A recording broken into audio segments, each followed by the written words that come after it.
Welcome to movies की सनीमाबाजी। आज हम बात करने जा रहे हैं एक ऐसे स्टार के बारे में जिनके लिए कहा जाता था कि एक समय उन्हें काला सूट पहनकर सड़कों पर निकलने से बैन कर दिया गया था।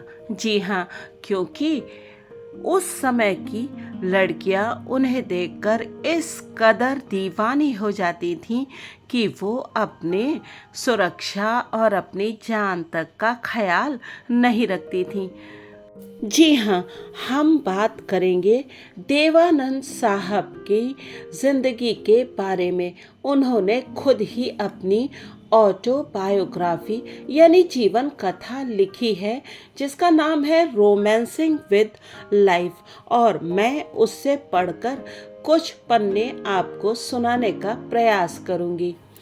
दरअसल आज के दौड़ते भागते दौर में, जबकि साल 2 साल का समय भी अरसा भी बहुत ज़्यादा लगने लगता है, तब हम 100 साल पहले जब देवानंद ने जन्म लिया था और उनकी इस 100 साल की यात्रा के बारे में बातचीत करने जा रहे हैं। यदि 100 साल बाद भी किसी को कोई याद रखे तो ये एक बहुत बड़ी बात होती है। आज के दौर के कितने कलाकार तो आए और आकर चले गए, लोग उन्हें एक बार याद करना या उनके बारे में सोचना तक नहीं चाहते हैं। लेकिन जब आप देव साहब के बारे में बात करते हैं, जी हाँ, हम अपनी इस लंबी कहानी में उनको देव साहब कहकर ही संबोधित करेंगे, एड्रेस करेंगे। जब आप देव साहब के बारे में बात करते हैं तो आपको याद आ जाता है उनका वो खूबसूरत हैंडसम मुस्कुराता हुआ चेहरा। हालांकि आज के बहुत सारे बच्चे जिन्होंने उनकी उस दौर की फिल्में नहीं देखी हैं, शायद मुझसे इस बात पर इत्तेफाक ना करें, मुझसे सहमत ना हो, लेकिन वास्तव में अगर आप देव साहब की ब्लैक एंड वाइट फिल्मों के दौर को देखें तो आप सच में अचंभे में पड़ जाएंगे कि वो कितना ज़्यादा इम्प्रेस करते थे। अपनी ऑटोबायोग्राफी लिखते समय देव साहब ने प्रीफेस में कहा है कि अपनी जीवन कथा लिखना जितना आसान है उतना ही कठिन भी है, क्योंकि आप जब अपनी जीवन यात्रा के बारे में बात करते हैं तो उसमें आपको बहुत से दूसरे लोगों के बारे में भी बात करनी पड़ती है। वो कहते हैं, मैं चाहता था कि मैं अपने हर एक फैन को जवाब दे सकूं, लेकिन चिट्ठियों के द्वारा ऐसा करना संभव नहीं था। तो मुझे एक जरिया मिल गया जिससे मैं अपना दिल खोलकर अपने फैंस के सामने रख सकता हूं। तो जो लोग देव साहब को पसंद करते हैं वो बने रहे मेरे साथ और चलें उनकी इस लंबी जीवन यात्रा पर, जिसमें उन्होंने जीवन से प्यार किया। जी हाँ, हम सभी लोग किसी ना किसी व्यक्ति से प्यार करते हैं, प्रेम करते हैं और उसे वो सब कुछ दे देना चाहते हैं जो हमारे पास है।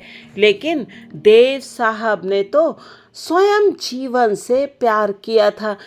वो जीवन को बखूबी जीना जानते थे और जीवन के हर पल को एंजॉय करते थे। 26 सितंबर सन 1923 में जन्मे देव साहब ने इस दुनिया को अलविदा कह दिया था दिसंबर सन 2011 में। लेकिन 1923 से लेकर के 2011 तक के बीच का जो वक्त था वो देव साहब ने हर पल हर मिनट बहुत खूबसूरती के साथ जिया था। देव साहब एक बहुत ही इंटेलिजेंट व्यक्ति थे और उन्होंने तब अंग्रेजी साहित्य में बीए किया था।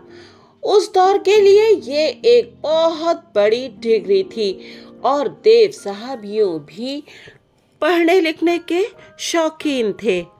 क्या आप जानते हैं कि देव साहब अपनी डायरी लिखते थे और जो भी क्षण उनके जीवन में गुजरते थे वो उनको अपनी उस डायरी में बहुत खूबसूरती से कैद कर लेते थे। उनके दिमाग में जैसे आइडियाज कुल बुलाते रहते थे एक के बाद एक, और वो फिल्में बनाते जाते थे। जब उन्होंने गाइड बनाने का निश्चय किया था तो बहुत सारे लोग इस बात के खिलाफ थे, क्योंकि गाइड तब के हिसाब से एक बहुत ही ज़्यादा मॉडर्न फिल्म मानी जाती थी, क्योंकि उसमें एक विवाहिता महिला के संबंध एक दूसरे व्यक्ति के साथ दिखाए गए थे और तब का समाज इस बात को शायद स्वीकार करने के लिए तैयार नहीं था। लेकिन देव साहब ने उस फिल्म को बनाया और वो फिल्म तो चली ही, लेकिन उसके साथ उस फिल्म के गाने तो आज तक सुपर डुपर हिट हैं। जब भी आप उस भावना को अपने जीवन में महसूस कर रहे होते हैं तो गाइड फिल्म का कोई ना कोई गीत गुनगुनाने को जी चाहता है।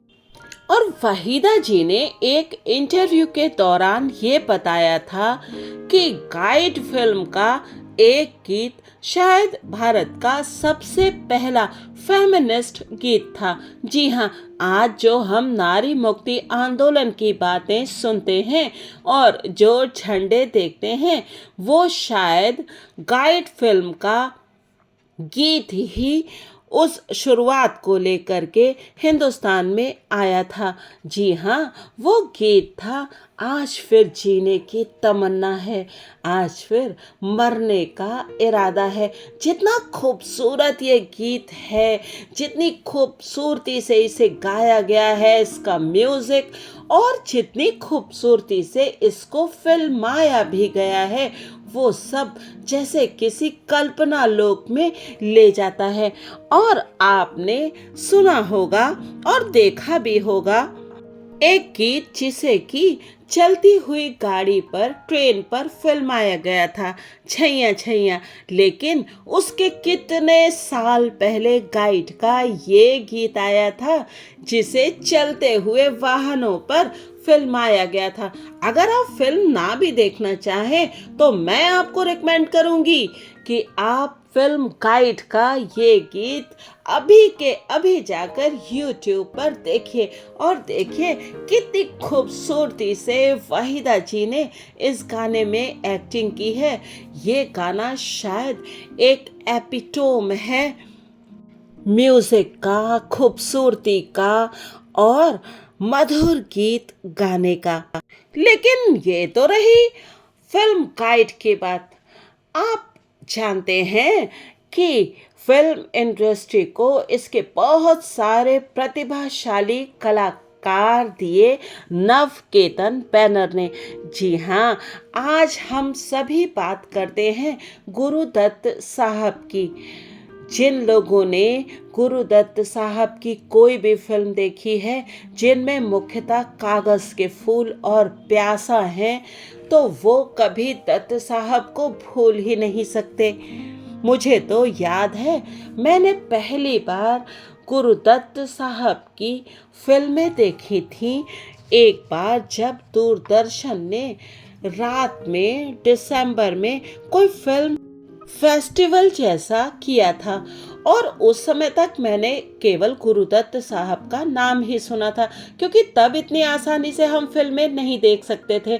टीवी भी तब ब्लैक एंड वाइट ही होता था और उस समय बहुत देर रात में काली सफ़ेद फिल्में आती थी जिसमें लगभग सभी हीरोज़ की फिल्में आई थी। और तभी मैंने राज साहब, देव साहब और गुरुदत्त साहब की फिल्में देखी थी। हालांकि मेरे पिताजी की फेवरेट फिल्म थी प्यासा, लेकिन जब मैंने खुद उन फिल्मों को देखा तो मैं जैसे गुरुदत्त साहब के जादू में बंध सी गई। बाजी फिल्म का वो गीत एलो मैं हारी पिया तो बेहद खूबसूरत बन गया है और उसे बार बार देखने का जी चाहता है। और अगर आपने नहीं देखा है तो जरूर देखिए मधुबाला जी के साथ देव साहब का गीत अच्छा जी मैं हारी चलो मान जाओ ना। बेहद खूबसूरत ये गीत और उसमें देव साहब और मधुबाला जी की एक्टिंग आपको मंत्र मुग्ध कर देगी। लेकिन एक अच्छे परिवार से संबंध रखने वाले देव साहब आखिर फिल्मों में कैसे आ गए और क्या आप जानते हैं कि उनका संघर्ष कितना लंबा था?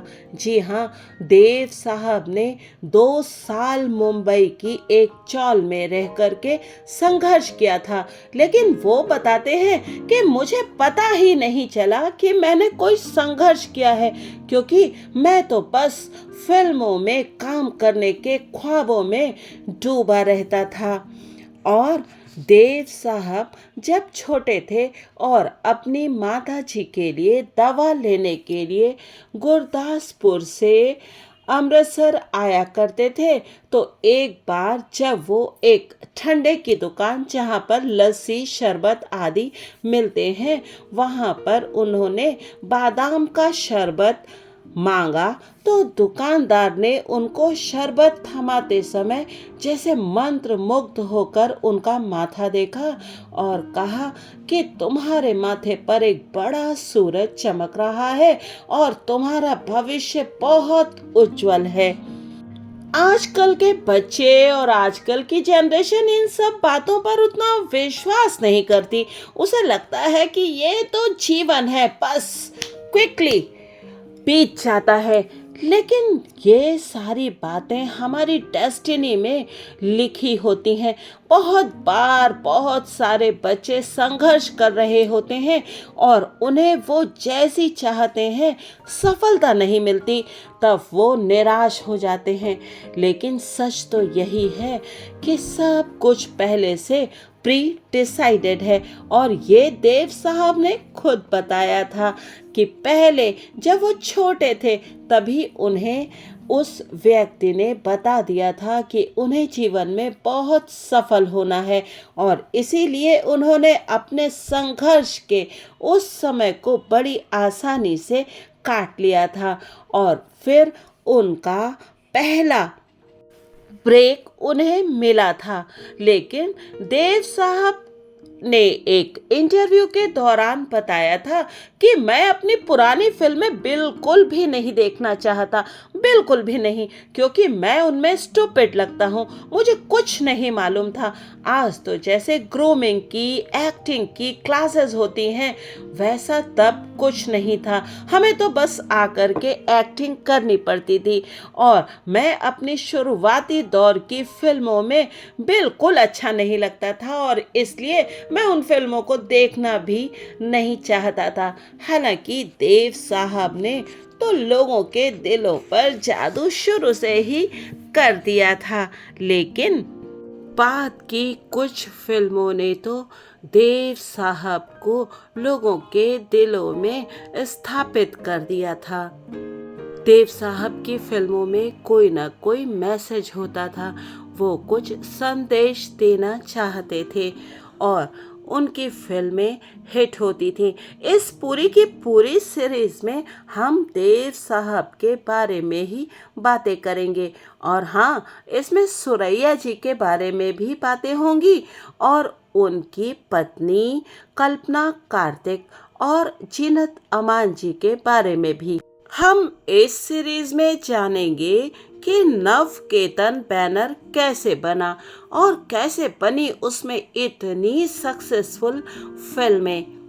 उनकी पत्नी कल्पना कार्तिक जी, जिनके बारे में ज़्यादातर लोग यही जानते थे कि वो एक सिख फैमिली से हैं, वो क्रिश्चियन थी, ये देव साहब ने अपने एक इंटरव्यू में रिवील किया था कि वो प्रैक्टिसिंग क्रिश्चियन हैं।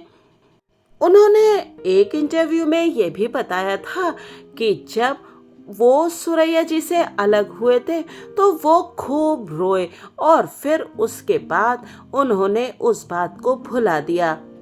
अगर आप जानना चाहते हैं कि क्या फिल्म स्टार्स का जीवन भी हमारे जीवन जैसा होता है, तो बने रहिएगा इस सीरीज में मेरे साथ और जानने की कोशिश कीजिएगा कि देव साहब का जीवन कैसा बीता और उन्होंने अपने जीवन में ये सारी सफलता कैसे प्राप्त की। क्या बस लक के जरिए या फिर कड़ी मेहनत के जरिए। यदि आप देव साहब के फैन हैं और आपको ये वीडियो पसंद आया है और आप आगे भी देव साहब के जीवन के बारे में जानने को उत्सुक हैं, तो बने रहिएगा मूवीज की सनीमाबाजी के साथ। और हाँ, चैनल को सब्सक्राइब करना और वीडियो को लाइक करना मत भूलिएगा अगर आपको लगे कि ये वीडियो इस लायक है। देखिए, मैं कोई क्लेम नहीं करती कि मैं बहुत अच्छे वीडियोस बनाती हूँ, क्योंकि मैं सारा का सारा काम खुद ही करती हूँ। लेकिन हाँ, मैं पुरानी फिल्मों की बहुत शौकीन हूँ और मैं ये भी जानना चाहती हूँ कि क्या फिल्म एक्टर भी हमारी तरह के ही होते हैं, जैसे हम अपने जीवन में उतार चढ़ावों से, दुख से, सुख से गुजरते हैं। तो क्या ये बड़े बड़े कलाकार भी उन सब भावनाओं को फील करते हैं?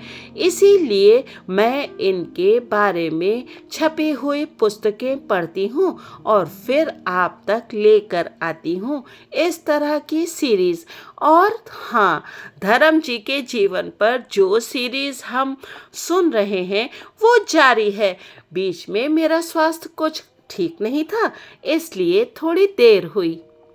उसके लिए आप सबसे क्षमा प्रार्थी हूँ। आगे भी धर्म जी पर और हेमा जी पर वो सीरीज जारी रहेगी। तो फिर मिलेंगे देव साहब के जीवन के बारे में कुछ और अनोखा अनूठा जानने के लिए। वीडियो देखने के लिए आप सभी का बहुत बहुत धन्यवाद। Thanks for watching.